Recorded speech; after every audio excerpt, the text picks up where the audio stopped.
Hello guys, నేను మీ Daniel Prakash. నిన్న జరిగిన యోగాంధ్ర గురించి మీరు ఎంతమంది కామెంట్ చేయాలనుకుంటున్నారో విచ్చలవిడిగా కామెంట్ చేసేసేయండి. ప్రతి ఒక్కరు మీ అభిప్రాయాన్ని మాత్రం డెఫినెట్గా కామెంట్ బాక్స్లో నింపి పడేయాలి. ఎందుకంటే నేనైతే మాత్రం ఒక కామన్ పౌరుడిగా అడుగుతున్నా, దీనివల్ల ఎవరికి ఉపయోగం అనేది నా క్వశ్చన్. యాక్చువల్లీ రీసెంట్గా లాస్ట్ 2 yearsలో G20 సమ్మిట్ అయితే జరిగింది. G20లో కొంతవరకు దాని పేరుతోటి వైజాగ్లో కొంత అభివృద్ధి అయితే జరిగింది. పార్కులు డెవలప్ చేశారు, గ్రీనరీ పెంచారు, కొన్ని చోట్ల ఆ ఏరియాల్లో రోడ్డు సరిగా లేకపోతే ఆ రోడ్డుని బాగు చేశారు. మోడీ గారు లాస్ట్ టైం G20 సమ్మిట్ పెట్టేటప్పుడు ఇక్కడ జగన్మోహన్ రెడ్డి గారు 152 కోట్లు దానికోసం ఖర్చు పెట్టారనమాట. ఖర్చు పెడితే ఎంటైర్ వైజాగ్ సిటీ మొత్తం ఫుల్ కలర్ఫుల్గా చేసేసారు. 152 కోట్లకి ఎందుకు దీనికి ఇంత ఖర్చు పెట్టారు, ఎవరికి ఉపయోగం అని చెప్పేసి నాకు ఆ టైంలో వచ్చింది. కానీ G20 సమ్మిట్ వలన ఎన్నో కంపెనీలతో డీలింగ్ అయ్యి సంథింగ్ అని ఒక టాపిక్ అయితే బయటకు వచ్చింది. కొంత మీటింగ్ అయితే జరిగింది. వైజాగ్ ఒక 2-3 days ఒక ఫెస్టివల్ మూడ్ అయితే కంటిన్యూగా ఒక 2-3 days అయితే మాత్రం ఫెస్టివల్ మూడ్లో బాగా, అంటే నేను దీన్ని చూసుకొని నేను చెప్పట్లేదు, నాకున్న ఐడియాని బట్టి నేను చెప్తున్నా. ఈ రకంగా అయితే ఈ ఫెస్టివల్ వైబ్లో అయితే కనిపించింది G20 సమ్మిట్లో. మరి ఇప్పుడు 300+ కోట్లు పైనే యోగాంధ్రకి వైజాగ్ మీద ఇన్వెస్ట్మెంట్ అయితే జరిగింది. దీనివల్ల ఎవరికి ఉపయోగం, ఏం ఉపయోగం? నా క్వశ్చన్కి ఇదే ఆన్సర్ కావాలి. ఎవరైనా క్లారిటీ ఇస్తే ఓకే, నేనైతే మాత్రం యాక్సెప్ట్ చేస్తాను. లాస్ట్ టైం G20 సమ్మిట్కి నేను తిట్టుకున్నా జగన్మోహన్ రెడ్డి గారిని, ఎందుకు ఎంత ఇన్వెస్ట్మెంట్ చేపిస్తున్నారు, నరేంద్ర మోడీ గారు వస్తే దీని మీద పెట్టే ఇన్వెస్ట్మెంట్ ఏది ఇంకేదైనా బెటర్గా యూత్కి ఫెస్టివల్స్, యూత్కి ఏంటి అంటే గేమ్స్ మీద చాలా వరకు ఇంట్రెస్ట్ ఉంది కాబట్టి గేమ్స్ మీద ఇన్వెస్ట్మెంట్ పెడితే బెటర్ ఏమో నా ఒపీనియన్ వచ్చింది. తర్వాత ఏది రుషికొండలోని ఏది బ్రెడ్ ముక్క కట్ చేసి అక్కడ ప్యాలెస్ కట్టారు, 450 కోట్లు దాని మీద వృధాకు వచ్చేది అని చెప్పి అనుకున్నాం.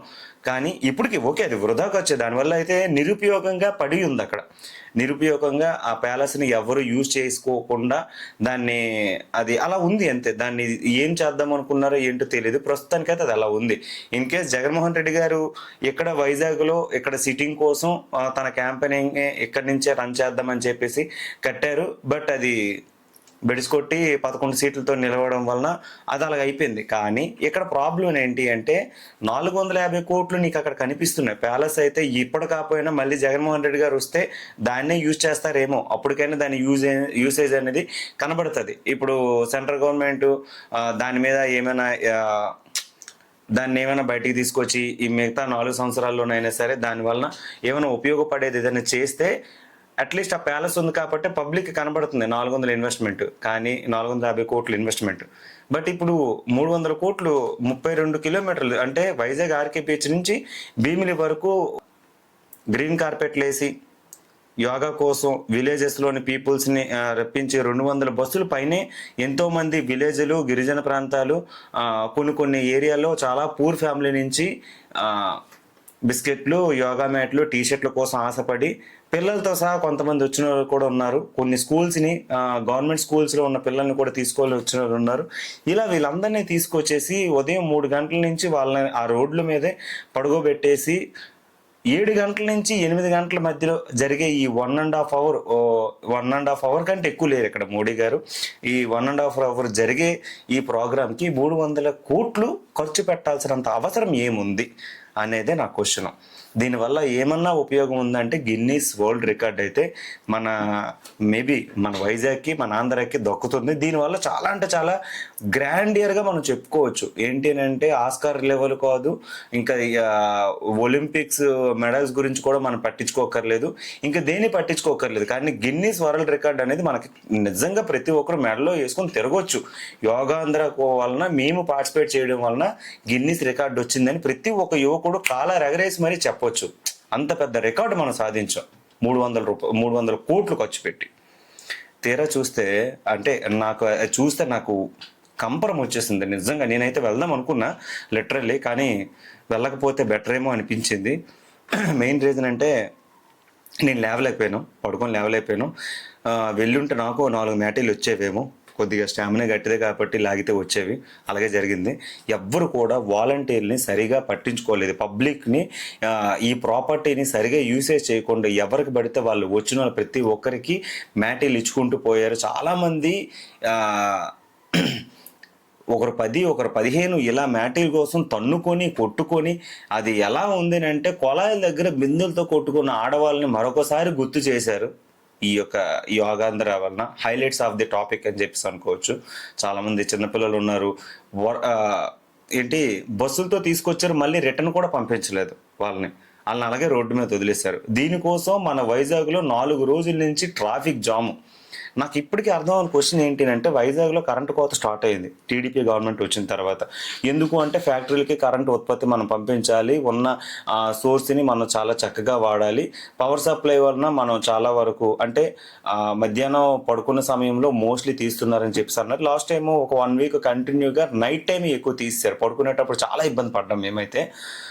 కానీ ఇప్పుడు 350 కోట్లు అంటే 300 కోట్లు ఖర్చు పెట్టి పవర్ సప్లైని ఇవన్నీ సేవ్ చేయడం వల్ల వచ్చే ఉపయోగం ఏముందనేది నాకు అర్థం కాలేదు. ఈరోజు ఈ యోగాంధ్ర జరిగిన రోజు వైజాగ్లో దాదాపు 1.5 పవర్ సప్లై కట్ చేశారు. ఎందుకనేది తెలీదు. ఏసీల్లోని 20 రీడింగ్ సప్లై చేయడం అనేది 20 రీడింగ్ పెట్టి మీరు ఇంతవరకే వాడాలి, ఇవన్నీ మనం జాగ్రత్తలు చెప్తున్నప్పుడు ఇలా ఖర్చు పెట్టేటప్పుడు ఎందుకు జాగ్రత్తలు చూపించట్లేదు?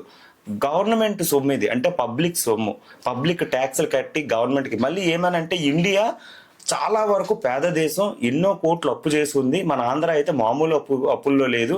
ఎప్పుడు చూసినా సరే ఆంధ్ర అప్పుల్లో ఉంది, నిధులు లేవు, అప్పుల్లో ఉంది, నిధులు లేవు. ఏంటి మనం ఇవ్వాలనుకున్న కొన్ని వాటికి డిలే అవుతుందని మనం చెప్పుకుంటూ వచ్చాం, బాగానే ఉంది. మరి ఈ 300 కోట్లు ఖర్చు పెట్టడం వల్ల ఉపయోగం ఏముంది? ఎవరికి ఉపయోగం ఉంది? ఒక్కరన్నా దీని గురించి చెప్పుకోగలరా? అందరికీ నెగిటివ్ వచ్చేసింది, పూర్తిగా నెగిటివ్ వచ్చేసింది. అంటే నాకు ఒక కామన్ పౌరుడిగా నేనైతే క్వశ్చన్ చేస్తున్నానే కానీ, నేను టీడీపీకి కానీ జనసేనకి కానీ అండ్ వైసీపీకి ఇదేని కాదు. నేను 3 సార్లు నా ఓటును కూడా నేను టీడీపీకే వేశాను. అండ్ మా ఫ్యామిలీ దగ్గర 20-30 ఓట్లు మొత్తం టీడీపీ అండ్ జనసేన వరకే నేను సపోర్ట్ చేశాను. అంత సపోర్టివ్గా ఉంటాను నేను.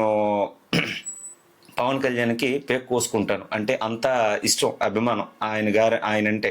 కానీ ఇప్పుడు ఇంత జరుగుతుంటే నాకు ఉడికిపోతుంది అనమాట. ఎందుకు ఇలా చేస్తున్నారు, ఏం చేస్తున్నారు, ప్రజల సొమ్మిది, ఒక్కరికి కూడా ఉపయోగం లేదు నాకైతే అనిపించింది. మరి దీనికి మీ మీ యొక్క అభిప్రాయం ఏదైనా ఉంటే కామెంట్ పెట్టండి. నేను ఎవరిని కించపరిచినట్టు చేయలేదు, బట్ ఇలా వృధా చేయడం వల్ల ఉపయోగం ఏంటి అని చెప్పేసి అంటున్నాను.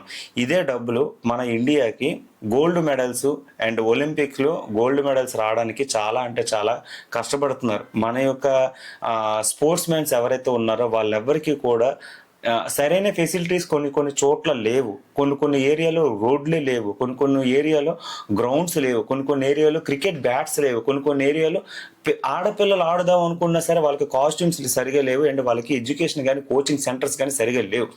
అంటే క్రికెట్ ఆడదామన్న కిట్స్ లేవు. ఇలాంటి వాటికి మీరు యూత్ని ఎంకరేజ్ చేయాలనుకునేటప్పుడు ఇలాంటి ఫిట్నెస్ కోర్సులు కానీ, యోగా వలన మనం ఆరోగ్యంగా ఉండాలి, యోగా డేని మనం ఇంకా గ్రాండ్ ఇయర్గా సెలబ్రేట్ చేయాలి.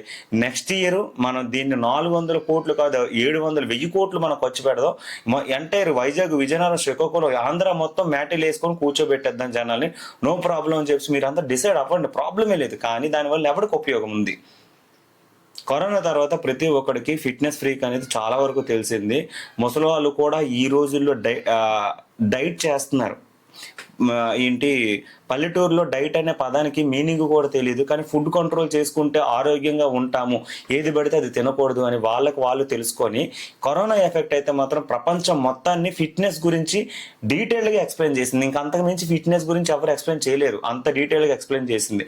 ఆరోగ్యం అంటే ఎలా ఉండాలి, మనం ఆరోగ్యంగా ఉంటే ఎంత శక్తివంతంగా ఉంటాం, మన ఇమ్యూనిటీ స్టేటస్ ఏంటి, మన బలం ఏంటి, మన స్టామినా ఏంటి అనేది కరోనా అందరికీ నేర్పిస్తుంది. ఇంకా మనం నేర్పించాల్సిన అవసరం లేదు నా అభిప్రాయం.